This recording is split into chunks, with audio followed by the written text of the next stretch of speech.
You would think like Baylor, I don't know, Kansas State would run the Big 12. They've been in the conference for forever. But BYU, Houston, Cincinnati, the group of 5 schools at the top? That's exactly right. This is Locked On Big 12, Locked On Bearcats.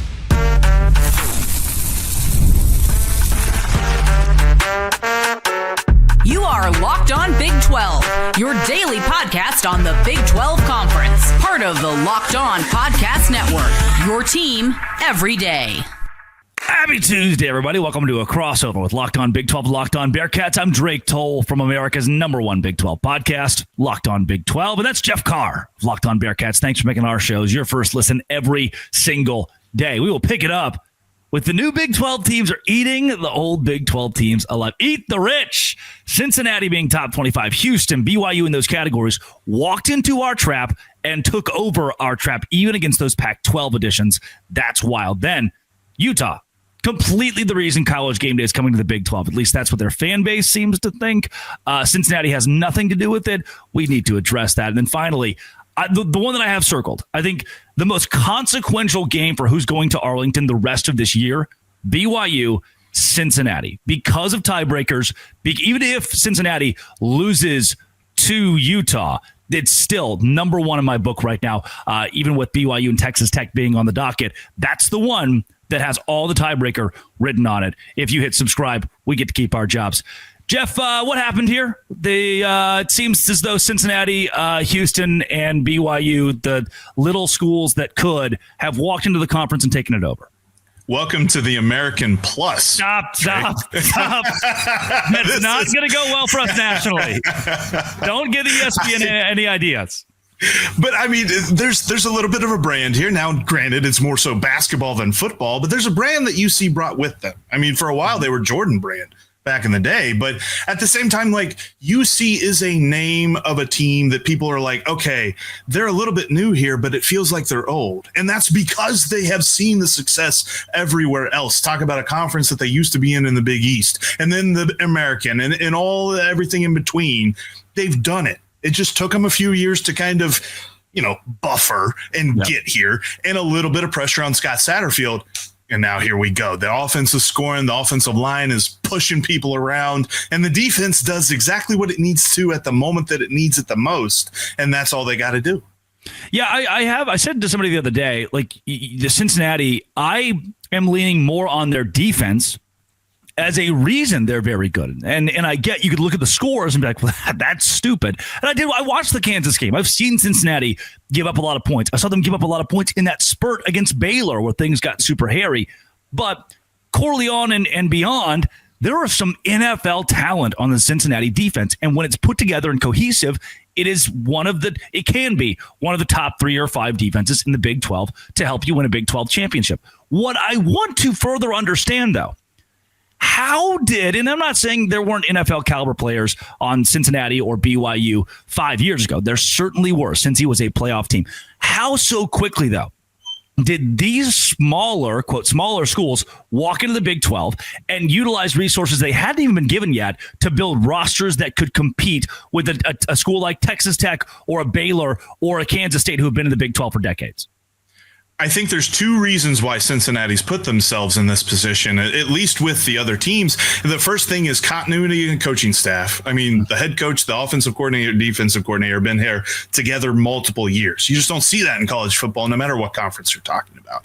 And then their investment from their university in their program. They have an elite practice facility, something that makes the pro football team down the road just absolutely look ridiculous because this indoor practice facility that is being completed and the weightlifting facility and the training facility that they have now is NFL caliber. And that's why we're seeing a injury report that is mostly clean each and every week for the Bearcats. But the continuity of how Scott Satterfield has been able to build his coaching staff, build his roster, bring in talent in the transfer portal, as well as the recruiting trail.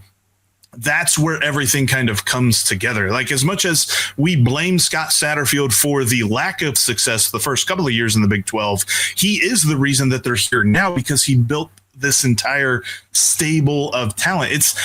it's because of their lack of success in the win-loss column that they've kept this continuity together and they've brought themselves to this point in 2025. We were going to have a real conversation about Cincinnati firing Scott Satterfield around week 7 or 8 in my mind. I mean, I was completely ready for this to be the year where he was gone off the chopping block, because it's at Cincy, you have to win in football. It's a prideful program with great history, rich history, and they've seen recent success. So now somehow Luke Fickell's about to be fired from Wisconsin, and Scott Satterfield seems to be possibly the career guy. I mean, this is as good, I think, as Cincinnati has felt since that playoff run. What flipped for Scott Satterfield? I think it's just got to be the fact that he got the right talent in the right places, because this play calling, and we talk about a lot, especially heading into the Utah game, he's got to be in his bag with the play calling side of things, but it's always been there. It's just his first year, his quarterback was Emory Jones, who was much better at running the ball than he was throwing. Yeah. And you had receivers who were fast, but didn't have good hands, or they had good hands, but they couldn't run and they couldn't hold on to it, things like that. There was a lot of defects. There are no longer any defects. I mean, Isaiah Johnson, who is a sophomore right now, really broke out against Baylor, had a nice game and a couple of jet sweeps and a really great touchdown grab that sealed the margin of victory for them.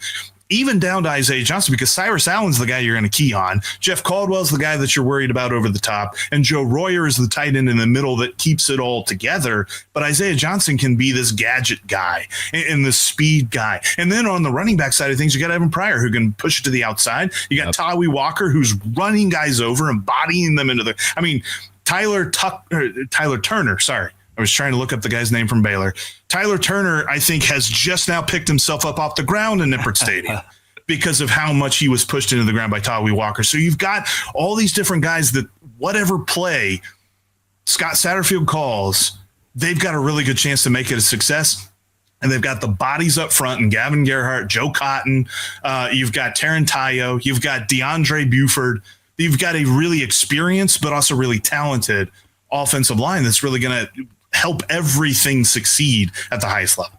Yeah, Cincinnati has proven that it is legit. This is a team that can win the Big 12 championship the way that Arizona State did last year, but I think they are better than Arizona State last year, who relied so much on Cam Scatterbo or Jordan Tyson or Sam Levitt. I believe Cincinnati goes deeper than that, and their offensive line, they're better in the trenches than what Arizona State was, making them deadly come postseason time. Coming up, speaking of deadly, the Utah Utes, the best team in the Big 12. At least that's what they're telling me. And they're telling me that a lot. Locked on Big 12, Locked on Bearcats.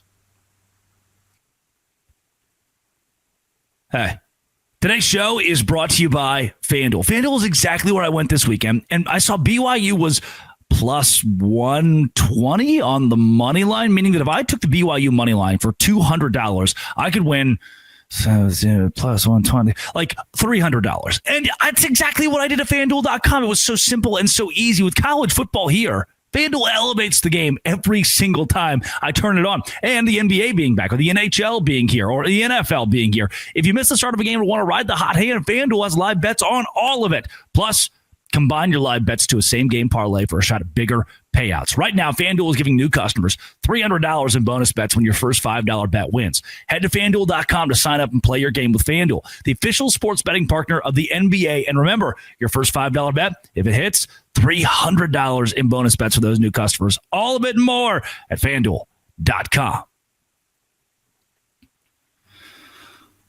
Oh, Jeff, I was reading the comments from the Utah fans, as I should never do. If you like your mental health, you should probably avoid that at all costs. And this one comes from, this is proof that Cincinnati has nothing to do with game day being in Salt Lake City. It's all because of Utah.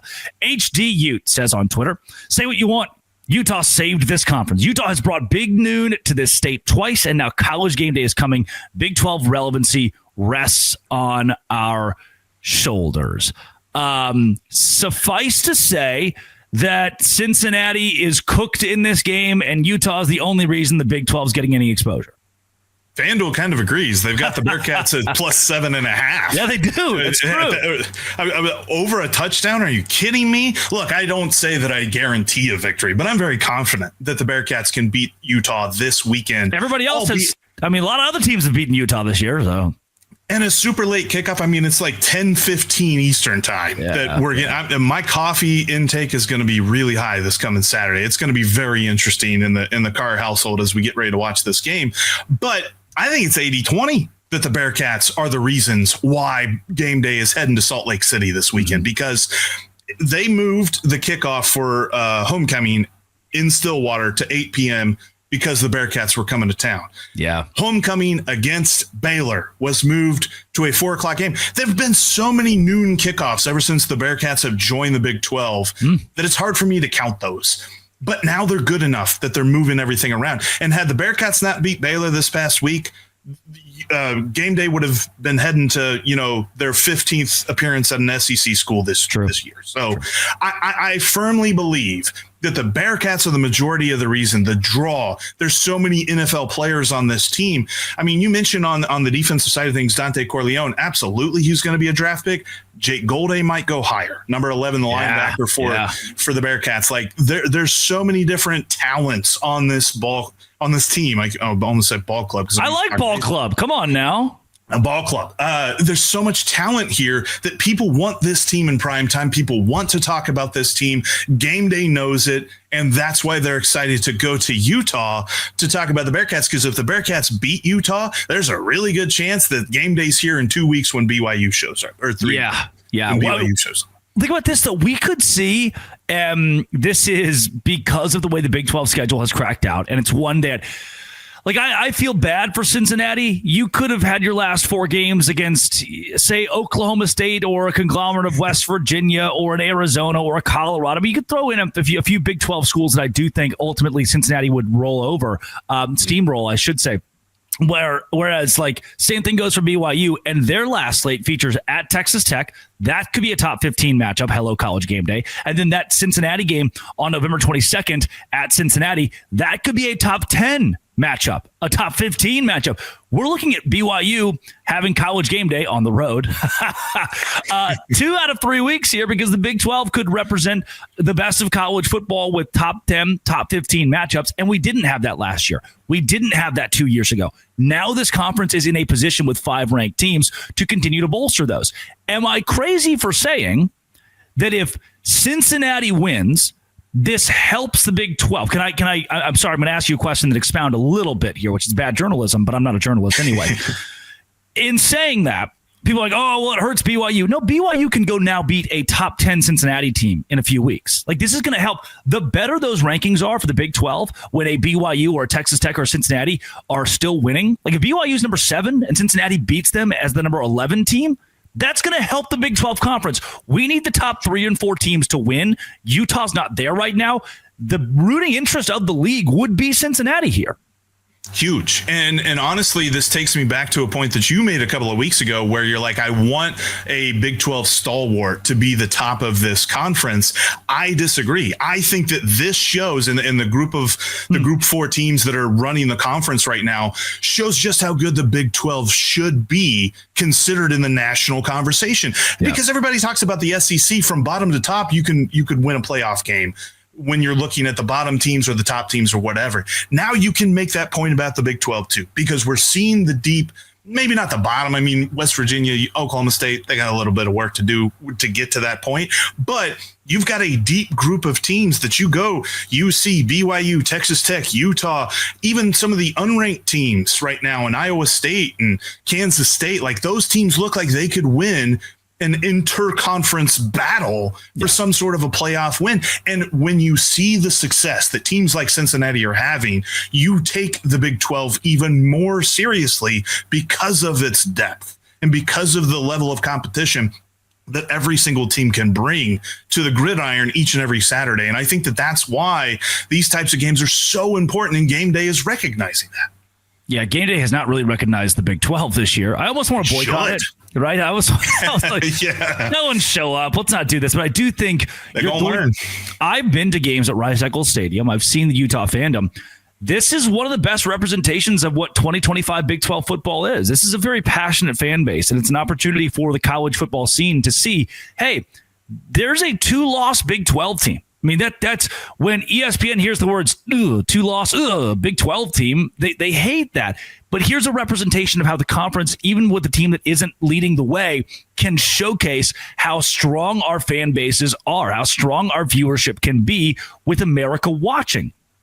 And maybe, Jeff, it ultimately does help ESPN if Cincinnati, it helps them make the case for how, look at the lowly Big 12 if Cincinnati goes on the road and beats up on this pomp and circumstance filled Utah team. But I think, and I'm going to go back to that point, kind of reiterate it from a few weeks ago, the Big 12 needs a big dog, but that big dog could be Cincinnati. We need Cincinnati to continue to win as well as we do BYU and Texas Tech, and it's a shame those schools will intersect down the line. I believe that you're 100% right. In the atmosphere of Rice Eccles, right? Not Bryce Eccles, Rice Eccles. We learned that the hard way, didn't we? I guess the easy way. Chris Level learned that the easy way. Still get used to that one.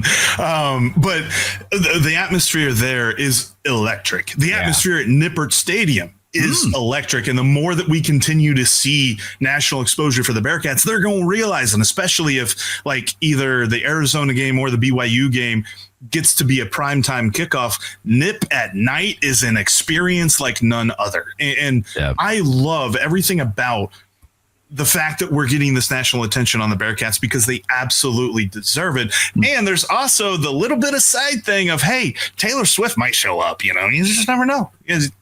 Because you got Travis Kelce. I don't know if Taylor Swift. I don't know if Taylor Swift showing up to Salt Lake City this week, but Post Malone might, and that would also be cool. I would enjoy that.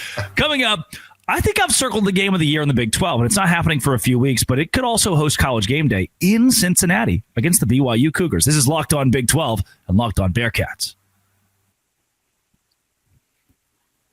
Today's show is brought to you by GameTime. I wanted to go to the BYU and Utah game a couple weeks ago, and I want to go to the BYU Cincinnati game, and I want to go see Texas Tech play whoever Texas Tech is playing. When I want to do that, I go to GameTime. College football is back, and I am excited every week to open game. You ever go on Zillow?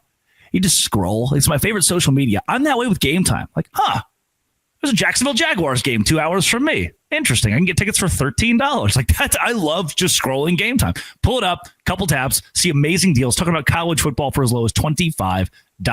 Zone deal. You pick the section, GameTime picks the seats, you save big. Take the guesswork out of buying college football tickets with GameTime. Download the app, create an account, use code LOCKEDONCollege for $20 off your first purchase. Terms apply. Again, promo code LOCKEDONCollege, $20 off. Swipe, tap, ticket, go.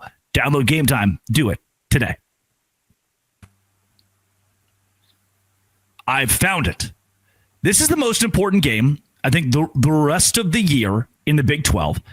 And it's Cincinnati, BYU. Jeff, here is my... You know what? Before I even make my case for that, when you just hear that roll off the tongue, does it compute for you? Is that a normal thing for you? Oh, not at all. I mean, thinking about the differences in geographic location between Cincinnati and BYU as it is, but like thinking about the Big 12, like I thought at the beginning of the season we'd be seeing a lot more Kansas State than we're seeing here, and I'm just so over the moon thinking about this game in a couple of weeks. I'm going to be there, and it's going to be electric. Yeah, the reason that I am already on top of this one is because BYU, let's say BYU loses to Texas Tech and then beats TCU. I do think that's the most likely scenario here. And at that point, we're looking at now a 9-1 BYU taking on a Cincinnati team that when I look at their remaining schedule, I think Utah is winnable. No matter who Utah throws out there at quarterback, I think Arizona is a win.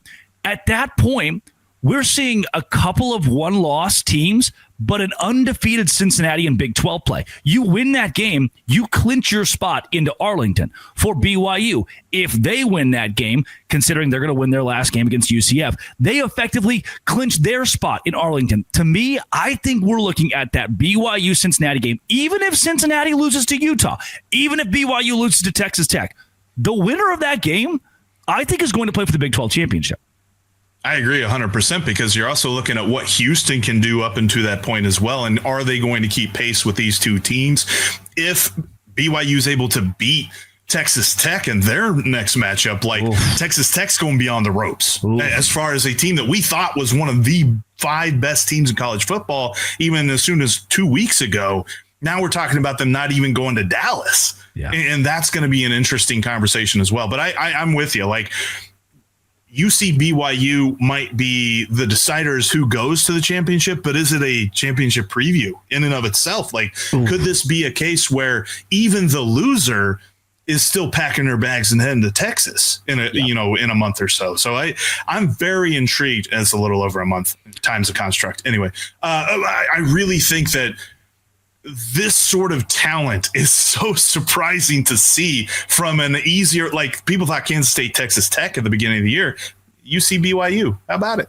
Yeah. So again, this is the reason I'm circling this. If Cincinnati beats Utah and BYU beats Texas Tech, both very possible things, they're still undefeated in conference play going into playing each other based on how the matchup's going to crack out here moving forward. That, and as you mentioned, could tee us up for those two schools playing yet again, because then in that scenario, Texas Tech has a couple of losses, and we turn our eyes to Houston to see what Houston does as far as tiebreakers go if they still have only one loss. And now I want to turn our attention to Houston. Their remaining schedule, Jeff, West Virginia, that's a win. UCF, that's a win. TCU, that's a win. And at Baylor, that's a win. Houston is going to finish the year with one loss in Big 12 play. And like by rule, either BYU or Cincinnati will lose a game in the Big 12 because they have to play each other. We could see the Houston Cougars waltz their way into a title, tiebreaker or not, based on their season just being really easy down the stretch. How does the tiebreaker work then, whoever's one loss with Houston, since neither BYU nor UC faced them? Yep, it's all made up. Nobody, no one's counting. Points don't matter. It's the Big 12 has this weird like head-to-head record versus opponents. How you fared head-to-head against the teams that you played compared to the teams that other people played, and like it's just so many different. And they're like, well, we have like a fake strength of schedule metric, and then number 7's like flip a coin. So who on God's earth even knows? Do they factor in fake pass interference calls against? Because UC will be a very bad second place to Houston at that point. Yes, 100%. The tiebreaker, and I think we're still a little far out from those scenarios being clear. But in essence, Houston, with it as easy as their schedule is, controls their own destiny. And now I question if you are a Cincinnati. I mean, Arizona's still a tough team. TCU on the road is still not easy. Josh Hoover is very good. There's also, and I don't want to be too dour, but there's the doom and gloom situation where the Bearcats go 1-3 in this stretch or 2-2 in this stretch. And I still don't think that would, similar to kind of what BYU did last year, going undefeated for a while and then falling out of the Big 12 title race. I don't want that to dilute what Cincinnati has done. I think this is a very strong team, but they've got a brutal schedule coming up.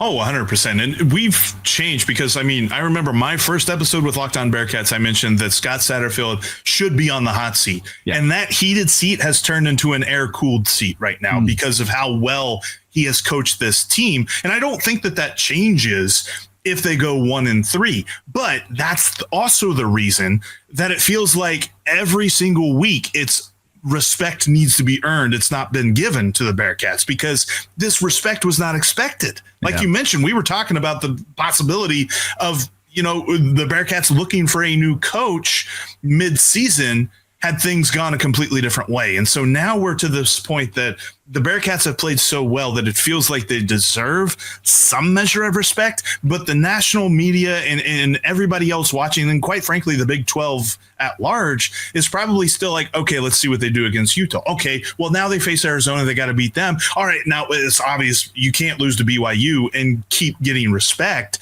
So week to week, and maybe even up into including Dallas, the Bearcats just got to win. They're not going to be given respect unless they win. Yeah, I'm completely in lockstep with you there. The winning thing in the Big 12 matters. It does not in the SEC. The more games you lose, it seems to be the better. Like we're touting teams for beating LSU, and now we know that LSU is bad enough to fire their coach. So I'll never understand how the Big 12. And the FBI still have LSU in like the top 20. Yeah, it's crazy. I understand how we value the SEC over the Big 12. I do think overall they are the better college football conference.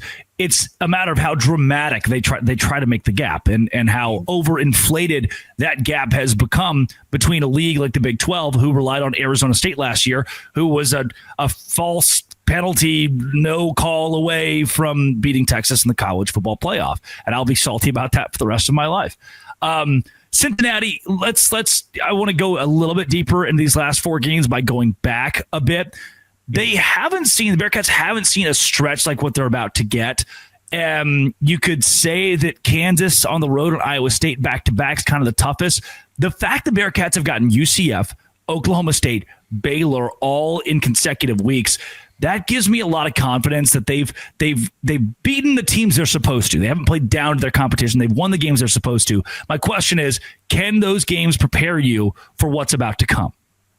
I think so, 100%, especially the way they beat Baylor, because they didn't beat it with Brendan Sorsby's arm. As much as we thought that was going to be the necessary thing, they beat it with Brendan Sorsby and Tawi Walker and Evan Pryor's legs. Yeah. That was a rushing masterclass that the Bearcats put on against Baylor. And so that's got to give Utah some pause. I get it. Utah loves to bring the pressure, line everybody up, and send as many people, more people than you have to block, and try to get into your backfield that way.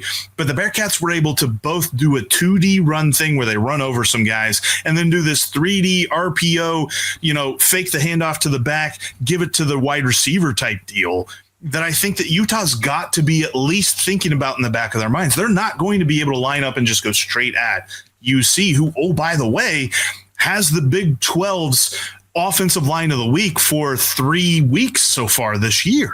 This team is really good at making sure that the trenches are taken care of so that their skill players can really get at you in multiple different ways. And then if you start to load up the box, if you start to key in on that run game and say you're not going to win the time of possession, fine. We'll go over the top with Jeff Caldwell and Joe Royer, and then good luck with that one as well. There's so many ways that this Bearcats offense can attack you, and they've shown it all in those wins against UCF, Baylor, and Oklahoma State. Jeff, big week, man. Didn't see it coming. It'll be fun. But here it is, Utah, Cincinnati, and past that, you could, with a win in this one, be in the driver's seat still, undefeated alongside BYU in lockstep for a Big 12 title spot. How can folks find more of your work with Locked On Bearcats, not just this week, but in coming weeks and the rest of the year? We're everywhere you get your podcast, Drake, right here on YouTube. We're on your favorite podcasting app as well. And you can follow me on Twitter at Jeff Carr with 3 Fs. And you can follow the show at LO_Bearcats. No doubt.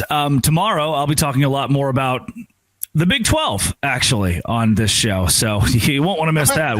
Whatever can be conjured up. There are plenty of storylines this week, specifically around the AP poll being bad. This has been, it always will be, Locked On. Thanks for making it your first listen every single day. A crossover with Bearcats and Dose Grande.